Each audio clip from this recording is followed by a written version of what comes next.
no takers, fella, as we gather here today to join Carlos and Gabby in a holy matrimony. And this is surely to be the happiest day of their life in Black Rock City, the happiest place on earth.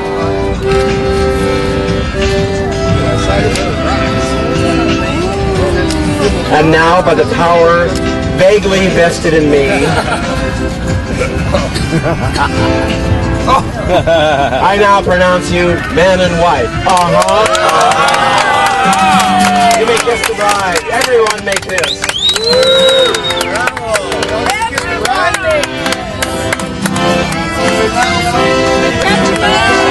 I'm so happy to be here, and thank you so everyone to be here with us. This is a very special moment. Thank you. Benedictus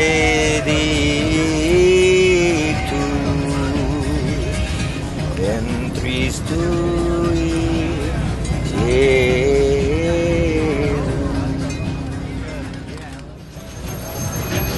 Oh la la, okie dokie.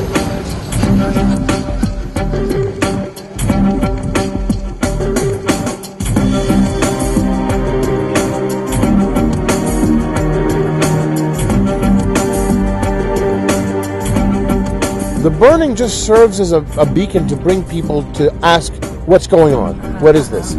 What matters is everybody that got together to build it. People came together that had never met each other, that didn't know they were artists, but they wanted to be involved in something like this. That sounded fun. When we collaborate on things to build things that are art, whether they burn or not isn't that important, although if they burn, it creates an opportunity for us to have to do it again. Test, test, hello, hello. How are y'all? This is David Silverman, talking to you from Burning Man. Burning Man 2012. The weather forecast here at Black Rock City. Blue skies, light wind, and apparently low dust. So far.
My name is Chris. Okay, Chris. And how do you like it? This is Burning Man ass whipping action. Here we go. Boom. Okay, no, really, 11, please. Yeah! Oh! That will be right up there.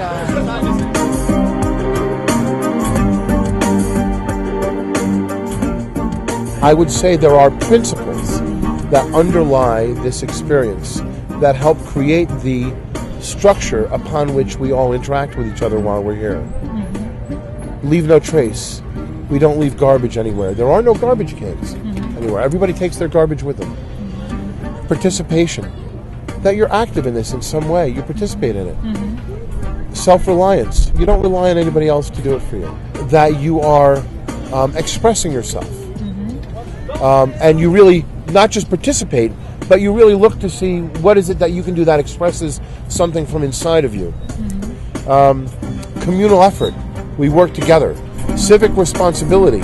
That we understand this is a city and we have an effect on each other. Immediacy. That to keep things in front of us and value what's happening now. The non-commodification. And so that we don't allow commercial transactions to define our relationships while we're here. that our relationships become something much more meaningful, because we interact now as people, not as consumers and vendors.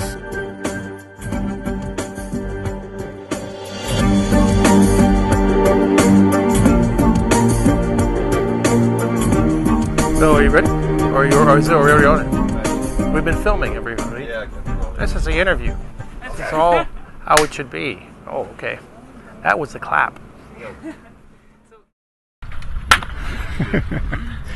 So the temple has been a feature of every Burning Man for the last at least dozen years, and it was part of the original Burning Man was really trying to express that there, not to be caught up in possessions, to be really experience your life to a greater degree. This particular temple was designed by a man named David Best, and it is one of the most beautiful designs on the playa, and it's a very emotional place for people to come and to honor people that they've known, friends, lovers, family, pets, and it is a wonderful, wonderful experience. And there's a very reverential atmosphere inside of here, and it really is sort of a kind of a place of peace and quiet on the playa, so people can come and get their thoughts together. And it's obviously just exploded. It's become very, very popular because it's just covered with writings and pictures that are posted, and very strong emotions that are expressed about lost loved ones.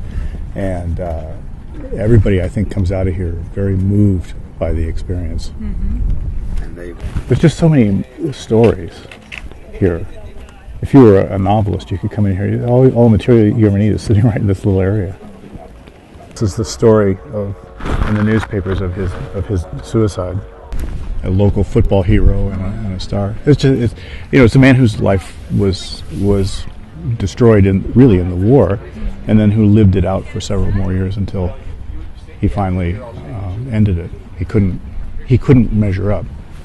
And I've seen that's a very big feature of PTSD and what people live through.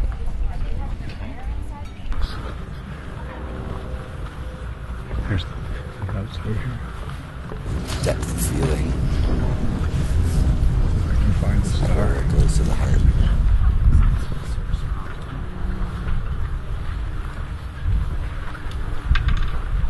Well, we are basically involved in preserving the history of the Burning Man. We have an extra arm from the man from 5 years ago that never got burned. There's people who are here just for, Just for the sex, party. drugs, and rock and roll, right? And there's other people, or in this case, tech music. There are other people who are here for a really valid reason, just to kind of see an interchange. And you can go up to almost anybody and start talking, and people really have this sense of just opening up and just expressing their feeling and emotion. Being in a space like this makes me feel very interconnected with people on an emotional level, which is something I think is valuable in my life. That was the end of my, religion, having a bar mitzvah. And I don't even know exactly why I had it. And then, I never felt religious until I think I started taking psychedelics when I was like 18 or 19, and that brought a sense of spirituality into my life that I had never experienced before, that there was something greater than myself, and that there was an interconnectedness and an impermanence to life. Yeah, I think going inside just explains why. You go in there and you see everybody's energy just, put it right out there. It's like wearing your emotion on your sleeve and then letting your jacket on fire. Emotional jacket. Yeah, emotional jacket, yeah.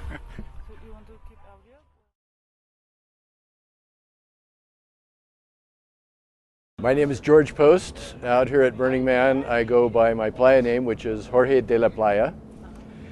And it really, I guess, started because people started calling me Jorge, and so it just seemed to fit. I've always thought I must have been Spanish in a past life.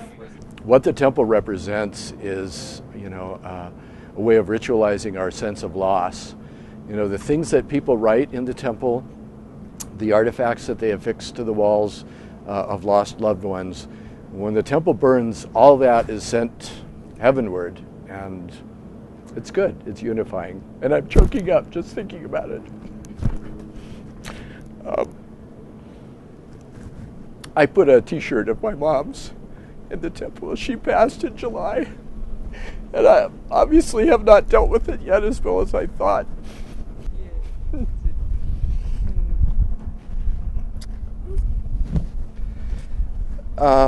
Okay, so as I was saying, the temple is added a real spiritual dimension.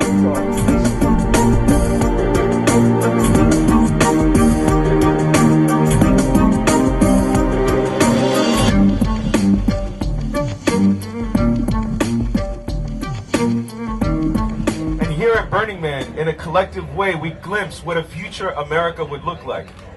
An America where people aren't afraid of their own creativity, where they're not afraid of their own sexuality. But here, for this brief moment in the desert, we're all equal. Here at Burning Man and in the Occupy movement, we see a glimpse of what the future America could look like, what the future state could look like. But that depends on the basic principles. There has to be equality of income to a degree where people aren't so separated that they live dramatically different lives and avoid each other, where the rich are segregated in their wealth and the poor are isolated in their poverty. 300 years ago, nobody talked about human rights, really. Now we look back on that and we say, oh, how primitive. And I believe at some point in the future, we'll look back on today and say, oh, capitalism without values? Oh, how primitive. And I think we're at an inflection point where that's changing dramatically. So these are the basic principles, and you see them at Burning Man and you see them at Occupy Wall Street. You are the evidence of what a future state could look like. You being here, being creative and being open, you are the citizens of the future state that hasn't appeared yet.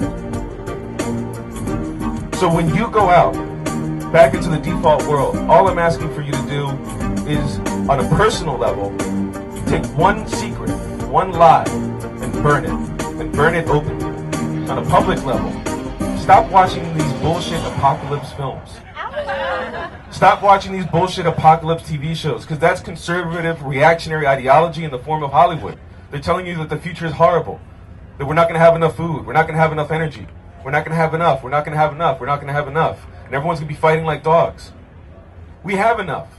There's enough food to feed everyone on the planet. It's about distribution. There's enough energy coming from the sun in one day to light all of human civilization for centuries. We have enough.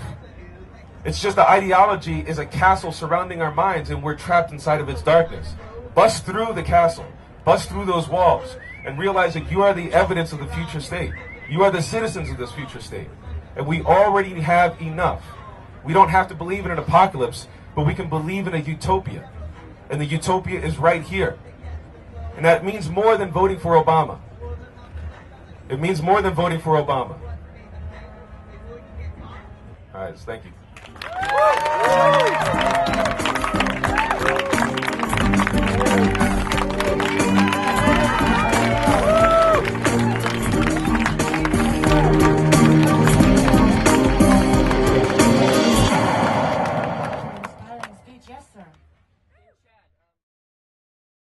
So it had to be out in an area like this, which has, precious little, ecology, really.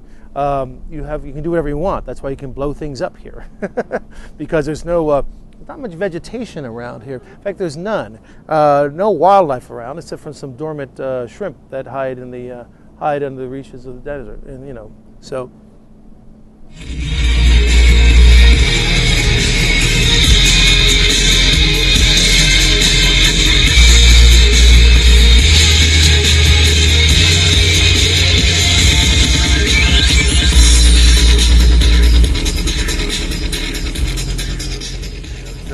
Can you guys give us an example of a recent success that, something that activism has done that has effectuated a positive change? Well, I've just spent the last 11 months and 3 weeks or whatever it is absolutely blown away by the Occupy movement. A very specific example of why I feel like Occupy is really changing things. For the last few years, we've done this action about once a year in San Francisco. We call it the Banks March of Shame. We've been doing it 5 or 6 years. On a good year, 50 people have been showing up. November the 5th last year, which was also christened Bank Transfer Day, we had 10,000 people marching through the streets of San Francisco on that march. And that is the impact of Occupy. More important to me than feeling good about what I've done or having hope necessarily. The reward doesn't come from success. I mean, for me, the reward comes from a community. It comes from being with people and doing something together and saying, like, we have values and we're going to fight for them until we fucking die. You know what I'm saying? Like, that's what gives me hope and strength. Yes, so we had, let me light this up. It's a good prop, right? Groucho Marx always thought the cigar was a good prop. Helped him think about it.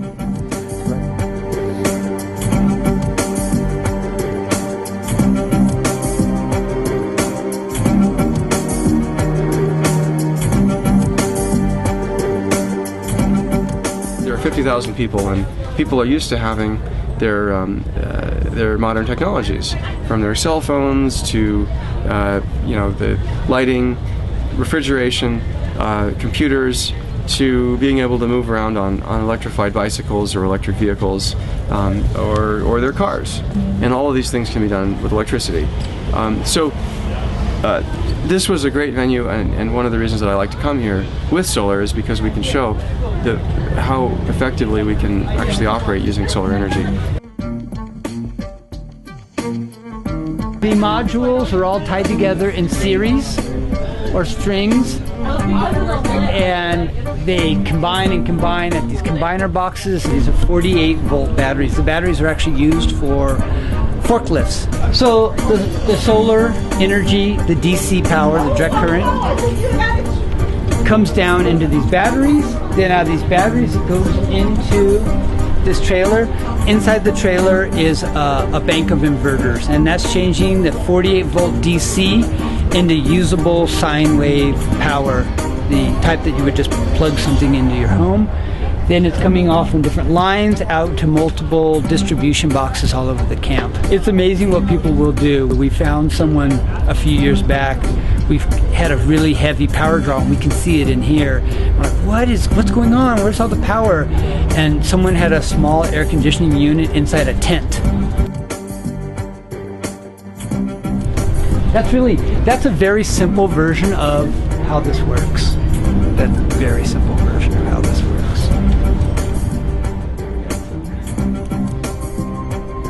We go to homes, small homes that I'm getting ready to install solar on, and they have these huge bills, and they go, well, I need this giant solar system. And I said, no, you don't. You need to turn these lights off. In spite of our bad reputation as being mindless consumers, in California, the per capita consumption of electricity has actually dropped. And again, I would be the one who talks policy and say that more efficient appliances and an emphasis on more efficient lighting has led the parade. We don't have to have a massive trailer pull diesel generator to run a village of 500 people. Well, we've got here one refrigerator, two refrigerator, deep freezer, another. That's just us.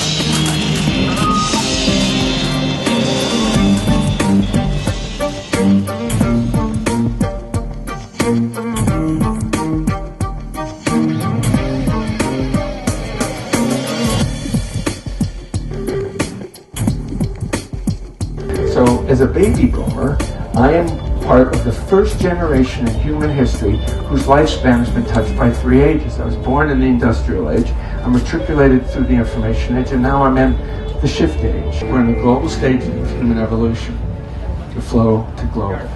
The second flow is the flow to the individual.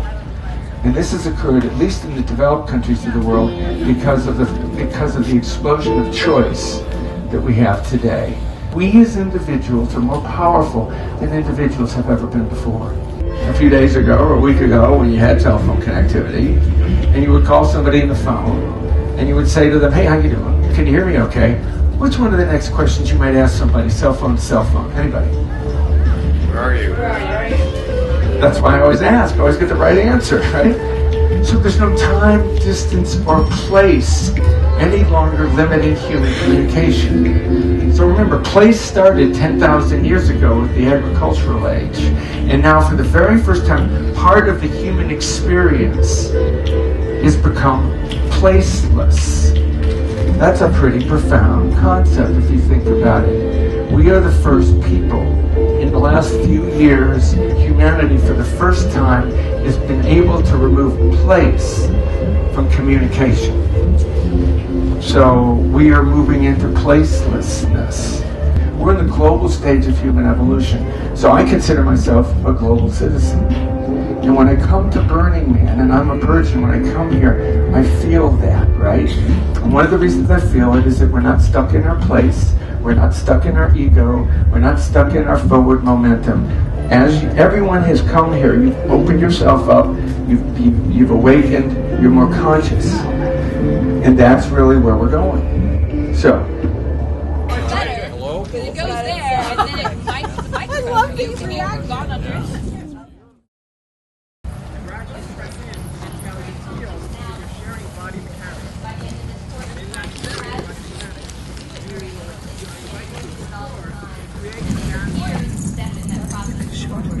So I salute you having come here and figured out that this is a step that you need to take. Your job here in the playa is to pass on what you've learned, what you've experienced, and who you are to the rest of the world, because they really have no clue.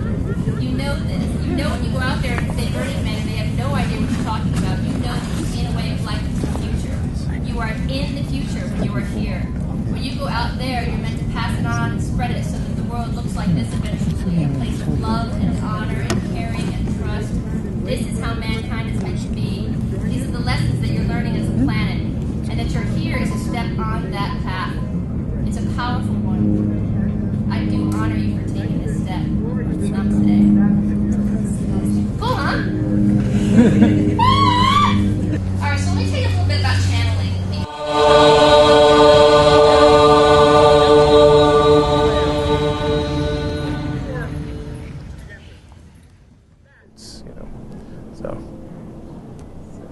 It seemed funny, right? Dr. Moying, that's funny. So how interesting that we would have a mushroom that would stimulate and enhance the immune system. We have mushrooms which would have anti-tubercular properties. And Mycobacterium is a bacterium, and that causes tuberculosis. This has antiviral properties. The reishi mushrooms have strong anti-inflammatory properties. And so when you look at these mushrooms, they have antiviral, antibacterial, immunopotentiating. They have anti-angiogenesis properties, which means it restricts the blood vessels that's feeding cancer cells selectively. It selectively causes apoptosis, which is programmed cell death of cancer cells without causing collateral damage to healthy cells. It has all these properties. What drug does that? I called up the museum saying, what is this little figure holding? And the curator said, well, we don't really know. There's been a subject of debate. We just really don't know what it is. It might be a piece of fruit or something. Have you looked underneath this little cap? And she goes, well, it's right here. I'll look at it. Well, tell me if you see what you see underneath it. She goes, oh, there's a bunch of ridges. I said, have you ever thought that he's holding a mushroom? Dead silence on the phone. This is my first attempt to grow Psilocybe cubensis and a little pressure cooker here, which was a total disaster. I grew millions of flies instead, but such as it goes. So I want to dedicate this talk to Terrence McKenna, our good friend. And Terrence and Dusty and I became very close the last 5 years of his life. One time, Terrence and I smoked an enormous amount of hash together 5 minutes before he went out on stage to speak to several hundred people. I mean, Burning Man here is a combination of the profound and the profane. I actually find about 2% of the things that I see here profane. But if that small 2% is the expense of inspiring creativity for the 98% that gives me great pleasure and joy, that's a small cost to pay.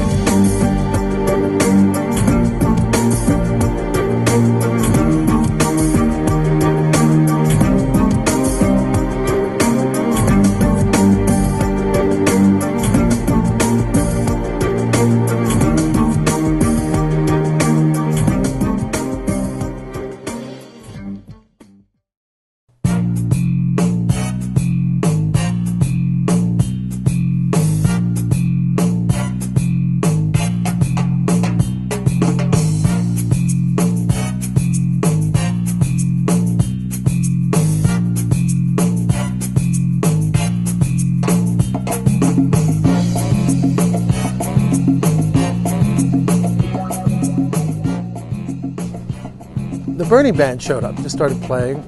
I ran away. Where's he going? You know, I came back with a tuba and I joined right in, and they were so delighted because that year they didn't have any low brass player. People always ask me, where did you get the idea? How did you come up with the idea? And I was like, that's obvious, right? Tuba, fire, come on. That's why it's always good to wear a hat when you play the flaming tuba. The point is my musical growth on the tuba has expanded and it's kind of coincided with my going to Burning Man, so I see them as related somehow. So.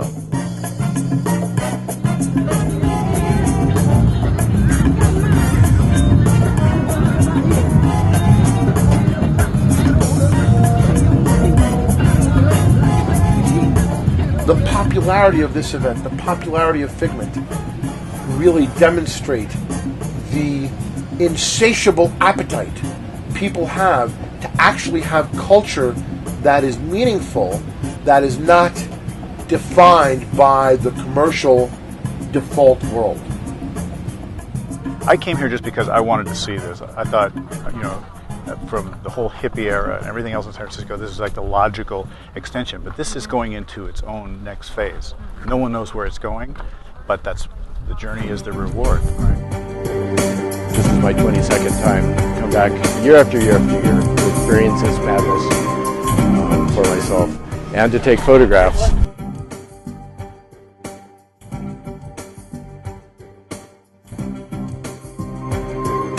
There was this convergence of art and fire and, you know, extreme desert camping that I just really fell in love with.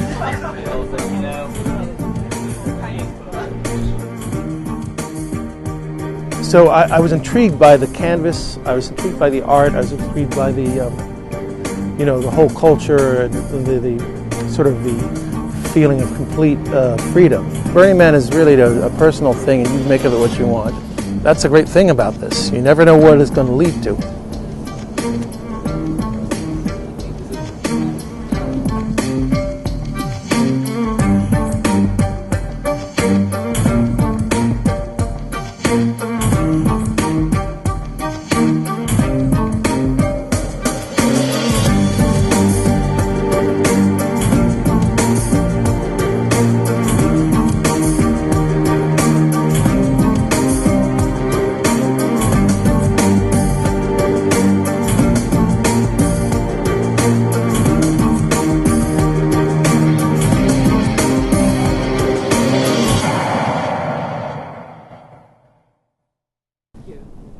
Thank you very much.